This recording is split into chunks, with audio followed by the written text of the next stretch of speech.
Hartlik goeienaand almal. Dit is weer in die tonneltyd reg om uit te draf. Lekker sportnaweek wat voor ons lê. Dit is internasionaal en ook plaaslik in Suid-Afrika en in Namibië. Groot rugby toets.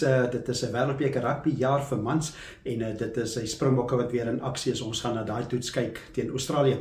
Hoor wat sê Eddie Jones onder andere en ook John Klein wat weer vir die Springbokke uitdraf. Ook hoor ons wat sê Mike Potgieter, so lekker rugby op 'n Loftus Versveld. Daar is ook golf, dis die Amerikaanse Ope vir vroue wat plaasvind, dit is by Pebble Beach. Ons hoor wat sê Nelly Korda, dan natuurlik Wimbledon en die Tour de France gaan ook aan en dan is dit Formule 1. Dit is die Formule 1 Grand Prix en dit is by Silverstone daar in Londen, Groot-Brittanje. So daar's Wimbledon tennis en daar is die Formule 1 Grand Prix, lekker baie sport wat Brittanje het hierdie naweek, maar dis 'n vol sportnaweek. Kom ons spring weg of ons skop af by die rugby toets. Dit is die Springbokke wat speel teen Australië. Afskop is môremiddag 5:00. Dit is op Loftus Versveld, volgepakte stadion wat wag.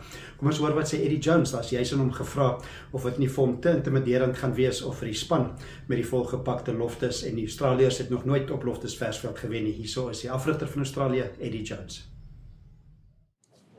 Yeah, well, we've really tried to tackle the ghosts. You know, there's a lot of ghosts of Wallabies teams out there, and we've tried to tackle that. You know, we've tried to take on the concept of playing at altitude. We've tried to take on the concept of playing in a fierce crowd. You know, Pretoria is probably the loudest crowd you experience around the world. So we're looking forward to those and see what we can do in it. You know, we've got a new team, new captaincy, 4 young guys coming in. You know, a team that's never won in South Africa. So what a fantastic opportunity. Die mening daar van Eddie Jones, natuurlik uitgeslape afrigter van Australië, maar hulle moet hulle 'n bietjie vet smeer. Gaan nie baie Australiese ondersteuning wees in Pretoria nie. Hooplik kan die Springbokke vir Australië klop môremiddag 5:00 daai afskop. Kom ons hoor wat sê een van die Springbokke. Hy was nie tot onlangs 'n Springbok nie. Hy het vir Ierland gespeel. John Klein, dis nou moontlik dat hy weer vir die Springbokke kan speel. Sy land van geboorte ook vir die Stormers gespeel. Hy maak sy debuut op slot môre en daar's hom ook gevra die feit dat hy eers vir Ierland 'n paar toetse gespeel het en vir die Springbokke. Hoe voel hy daaroor? Hierso is John Klein. It'll always be different, you know. It's your home country, you know. I mean, obviously it was a great honour to play for Ireland as well, but I didn't grow up as a young boy watching, you know, Paul O'Connell play rugby thinking, geez, I want to play in his jersey, you know. I was watching Bakkies Botha run around smashing guys and thinking, one day, you know. So it's very much a, you know, you talk about childhood dreams coming true and that kind of stuff, and, you know, here I am sitting here, I never thought I'd get the opportunity. Things change, you know. En dan John Klein, ja, soos hy sê, things change of dinge verander vinnig en lekker om te sien hy speel in die Springbok trui Saterdag. Koos hoor ek wat sê Mike Potgieter, hy is ons neutrale rugby kommentator en neutraal in terme van hy is nie by die Australiese kamp of by die Springbok kamp nie, maar kom ons hoor wat sê Mike Potgieter wat ons te wagte kan wees die Springbokke teen Australië. Ja, Arie, ons het lank gewag om te sê die internasionale seisoen is weer aan die gang en terug en ek is opgewonde. Hierdie rugbykampioenskap is natuurlik baie belangrik. Dis die opbou tot die wêreldbeker later die jaar en ek dink baie spanne begin so half nou al met die laaste skuiwe en voorbereidings vir die wêreldbeker sodat jou span reg is. Ek dink nie daar's te veel toetse wat gedoen gaan word nie, maar een toets waaroor ek baie opgewonde is natuurlik Manie Libbok en Kobus Reinagh op daai skakelpaar posisie. Ek dink dit is 'n skakelpaar wat geweldig baie X-faktor het en wat die oppositie heeltyd aan die dink gaan hou. Terwyl ek dit sê, wil ek myself in die rede val en sê ek dink 'n afrigter soos Eddie Jones is glad nie onbekend met Suid-Afrika nie. Hy is glad nie onbekend met Suid-Afrika se spelpyl en tipe spelers wat ons het nie, die fisikaliteit wat betrokke is by die Springbokke. Ek dink Eddie Jones lek sy lippe af en hy dink dat hy mag dalk die troefkaart hê om hierdie wedstryd in Pretoria te wen, nes wat hy gedink het toe hy aan die stuur van sake was, toe hulle so liderlik verloor het in die Bulls. Dis nou die Reds in Super Rugby. 93 iets gewees daai telling, maar ons los dit vir nou daar. Ek wil fokus op die Springbokke. Ek dink met Oxenche wat 'n besering het, is Steven Kitshoff 'n ervare plaasvervanger. Ek dink dit is 'n span deurtrek met ervaring, selfs op die bank. Ek dink met die afsondering of uitsondering van iemand soos Kurtley Arendse wat 7 toetse gespeel het, dink ek is daar baie ervaring om hom rustig te hou en hy's geen onbekende natuurlik vir die Aussies nie. Maar hy weet baie mooi 3 gedruk in sy debuutwedstryd teen Aussies, so ek dink hy sal uitsien daarna om weer teen hulle te speel hier op tuisbodem dan ook nou nog vir die man. So ek dink met Dwayne Vermeulen in die stuur van sake ook 'n speler met baie ervaring, 'n tipe speler wat lei met sy voorbeeld op die veld. Ek dink hy's 'n goeie vervanging vir Siya Kolisi as kaptein ook. Maar ek dink hierdie is 'n span wat regtig genoeg ervaring het om te kan sê, weet jy wat, kom ons bou op tot die Wêreldbeker, maar ons vat hierdie wedstryd as baie belangrik. Terwyl ek dit sê, wil die een vraag wat by my bly opkom is om te sê, hoe gaan die Australiërs vaar teen die Springbokke nadat die Suid-Afrikaanse spanne nie meer in die Super Rugby Kampioenskap is nie? Is dit iets wat hulle mis, daai fisiese stryd van die Suid-Afrikaanse spanne wat na die wedstryd toe gebring word? Wel, 80 minute gaan vir ons vertel presies hoe die Australianers maak om weer eens kennis te maak met die Suid-Afrikaanse spelers. Maar ek kan nie wag nie. Hierdie een gaan een vir die boeke wees. Ja, dankie Mike. 'n Groot toets op Loftusversveld. Dit is die Springbokke teen Australië afskop 5:00 môre middag. Kom ons bly by rugby. Ons gaan na Le Rugby Joel. Dit is 2023 Wêreldbeker in Frankryk. Namibië natuurlik ook daar in aksie. Namibië se derde wedstryd van die Wêreldbeker gaan wees teen die gasheer Frankryk. Die toernooi begin die 8de September. Nieu-Seeland speel teen Frankryk, Namibië die volgende dag teen Italië. Maar dan op 21 September, dit is 'n donderdag, speel die span van Namibië teen die Franse. Hulle speel in Marseille. Maar kom ons gee 'n bietjie fokus op Marseille, wat te wagte kan wees vir die Namibiese spelers wat daar gaan wees en ook ondersteuners. Marseille, die tweede grootste stad in Frankryk, naas Parys, 870.000 mense wat daar bly. Dit is 'n deel van die Golf van Lion en dis eintlik ook so deel van die Mediterrane See, heel op die suidkus daar van Frankryk. Kom ons hoor wat sê, of kom ons kyk 'n bietjie in beeld wat ons te wagte kan wees in Marseille.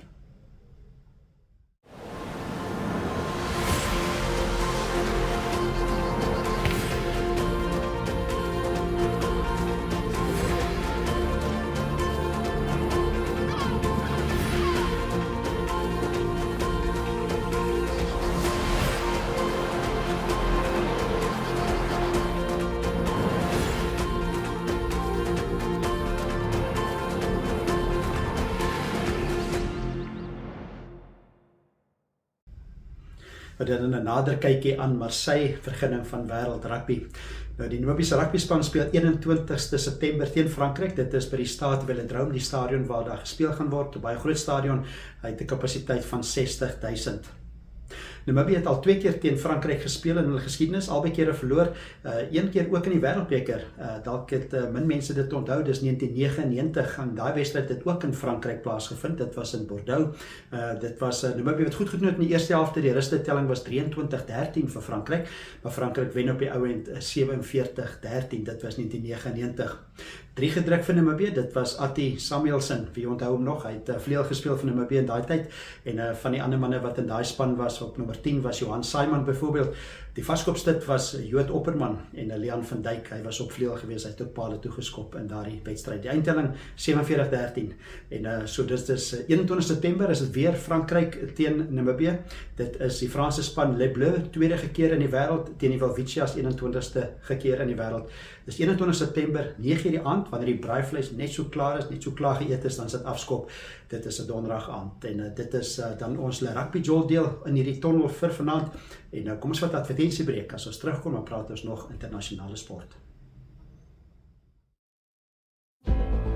It takes heart and all the soul. A head stuck in the game. It takes every bone in your body, all the blood in your veins. And then more blood, and more sweat, more tears, all your hopes and your dreams. It takes conquering fears. It's late nights and weekends, 6 to 6s, 9 to 5s. It takes sacrifice and suffering every moment of our lives. It takes kick after kick, being kicked when you're down. It takes fighting for hours, for inches of ground. It takes every last line out, every last second spent. It takes absolute devotion. It takes 100%.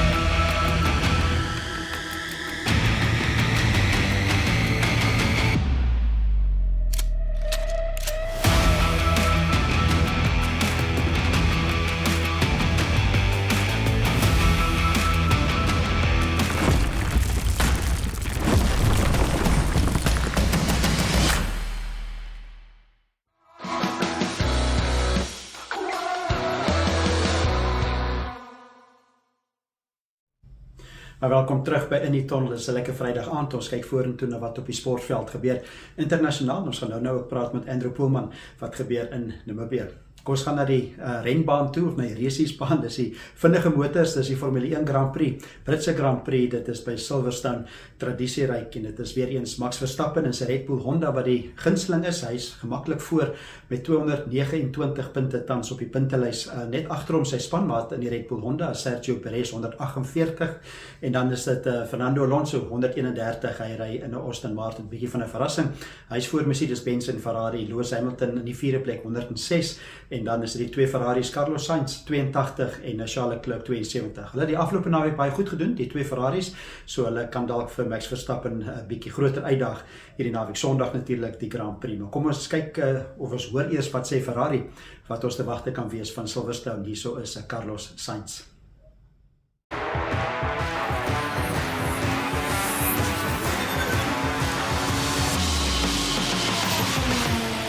Silverstone, British Grand Prix, as you can imagine, probably the best memories that I have.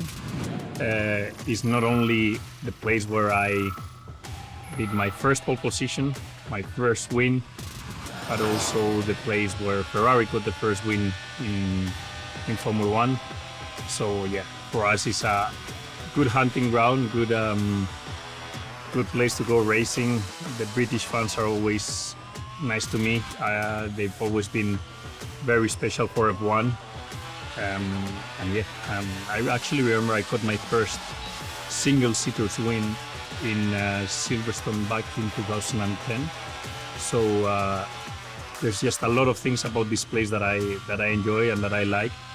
And I just wish that we can keep coming back here as many times as possible, because it's not only bringing good memories, but it's also one of the most exciting tracks of the season, and this is exactly why. Now we're going into the middle sector, Maggots Beckets. I think you guys that follow Formula One all know this combination of corners because it's probably one of the most famous one in the calendar.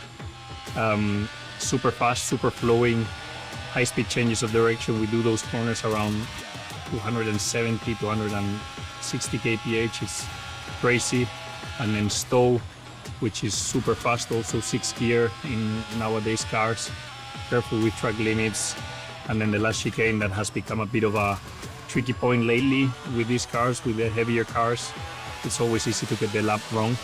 But yeah, I remember crossing this finish line, winning the race, and having the best feeling I've had in my life. So a great place to go racing. Dit is die mening daar van Carlos Sainz van Ferrari, met die vergunning van Ferrari natuurlik. Lekker vooruitsig, dit is die Britse Grand Prix in Silverstone Sondagmiddag, en dit is 4:00 die middag Suid-Afrikaanse tyd. 52 rondes wat hulle gaan ry, die baan is 5,8 km lank, en in totaal ry hulle 306 km, en dit is 18 draaie wat Silverstone baan het. Lekker vooruitsig, sal iemand van Max Verstappen kan klop. Ek dink hy is nog steeds die groot gunsteling Sondag. Kom ons gaan na die golfbaan. Dis een van die grootes ook op die vroue kalender. Dis die Amerikaanse Ope vir vroue. Word op 'n pragtige baan, een van die bekendste bane in Amerika gespeel, Pebble Beach. En dis die 78ste keer dat die Amerikaanse Ope vir vroue aangebied word. Die verdedigende kampioen is Minjee Lee. Sy slaan weer af in die toernooi. Een van die ander gunstelinge is nommer 2 in die wêreld. Dit is Nelly Korda van Amerika. Kom ons hoor wat dink sy, of wat is sy te wagte van die baan. Dit is Pebble Beach. I think all of it. It's pretty crucial to obviously hit it's a major championship. It's crucial to hit the fairways. The rough is pretty thick in some areas. It's a little bare in others. Knowing where to miss is proper to be around the golf course where you don't short side yourself. I think that's very crucial around here too, is just knowing where to miss, which is hard, you know. You're like, obviously you're trying to hit it, be aggressive and play really well, but when you're just not on top of it, you can't pick where you miss. So being lucky, I think that all kind of needs to come together. But I mean, probably the smallest greens I've ever seen. It's an amazing golf course. I mean, I think every part of your game has to really click. Die mening daarvan Nelly Korda, een van die gunstelinge in die Amerikaanse Ope vir vroue. Suid-Afrikaanse belang, 2 vroue van Suid-Afrika wat ook speel. Dit is Ashley Buhai en Paula Rito van Suid-Afrika. Totale prysgeld is 11 miljoen Amerikaanse dollar. Die wenner kry 2 miljoen US dollar of Amerikaanse dollar as wedder. Kom ons gaan na die tennisbaan, natuurlijk ook Wimbledon, 'n grote elke jaar, dis week 1 nog hierdie week. Eindstryd is volgende naweek in die vroue en die mans afdeling. Die vroue afdeling is dit Iga Swiatek, sy is natuurlik die nommer 1 in die wêreld, een van die gunstelinge, nie altyd goed doen op gras nie, maar sy lyk of sy in goeie vorm is. Manskant is Carlos Alcaraz, die wêreldse nommer 1, maar die verdedigende kampioen Novak Djokovic, hy is die man om geklop te word. Maar kom ons hoor wat sê Novak Djokovic eerstens van Carlos Alcaraz, wat dink hy sy kanse op Wimbledon? There's always someone, out there. So there always has been and always will be. And Carlos is a very nice guy who is carrying himself very maturely for a 20-year-old. Already has plenty of accolades to his name, making history of the game so young. I think he's great for the game as a player who brings a lot of intensity, energy, on the court, and also being very humble and having a nice personality off the court. And I think, for someone his age, it's impressive, everything he's doing. And with his team, of course, he's got Juan Carlos Ferrero, former number 1 in the world, in his corner, who can guide him and mentor him. And they've been functioning very well as a team. For me, I don't need to have Carlos or anybody else really to find that extra drive and motivation when I enter slams, because I know that I have to win 7 matches to win a title. So whoever I get to face across the net is, it doesn't make a difference for me.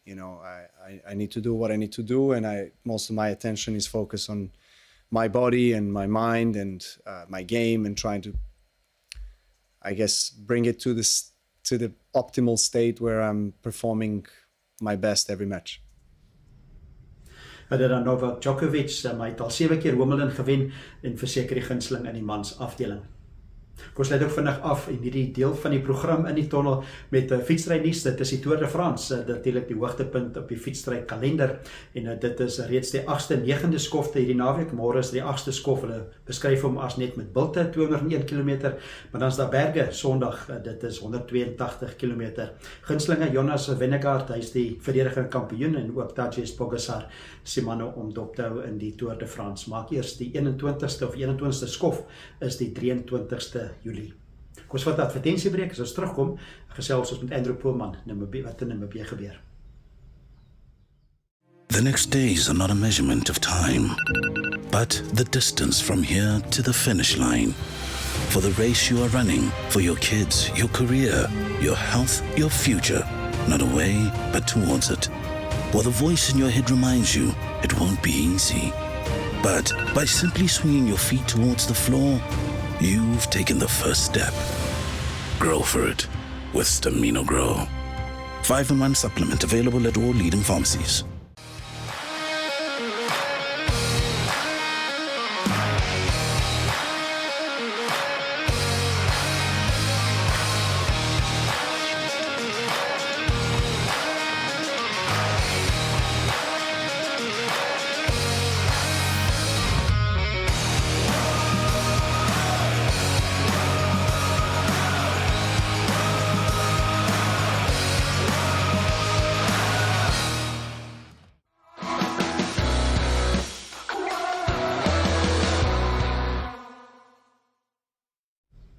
Welkom terug by In die Tunnel. Ons kyk wat op die sportvelde gebeur internasionaal en ook in Namibië.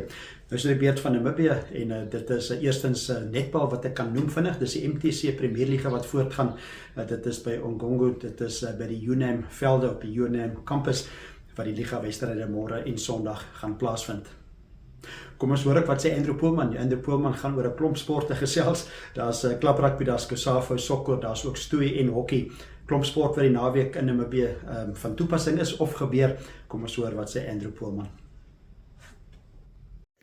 As dit die naweek nie te koud raak nie, sal daar hopelik 'n sportgeleentheid of twee wees vir toeskouers om iewers in Namibië te gaan ondersteun. In Durban staan die Namibiese sokkerspan voor 'n wedstryd wat hulle moet wen. Die spelersgroep by die huidige COSAFA reeks, wie se name vir Namibiese ondersteuners dalk nog 'n bietjie vreemd mag lyk, het die afgelope week verras toe hulle met 1-0 die voortou teen die gasheerland Suid-Afrika geneem het. Elmo Kambindu se puikdoel met 'n kopstoot is egter deur 'n treffer vir Bafana Bafana deur Rowan Human uitgekanselleer. Die uiteinde is dat afrigter Colin Benjamin se manne nou Saterdag aand die 3 wenpunte teen Eswatini baie nodig het, want net die groepwenner van groep A sal tot die uitklopfase van die toernooi deurdring. Wat klaprugby betref, is 4 goed gebalanseerde wedstryde in die Namibia Rugby Unie se Premierliga in die vooruitsig. Op Walvis Bay wag 'n groot wedstryd tussen die twee klubs wat tans met eweveel ligapunte bo aan die lys is. FNB Kurus is nommer 1 op grond daarvan dat hy meer 3 gedruk het en 'n beter punteverskil as FNB Wanderers het.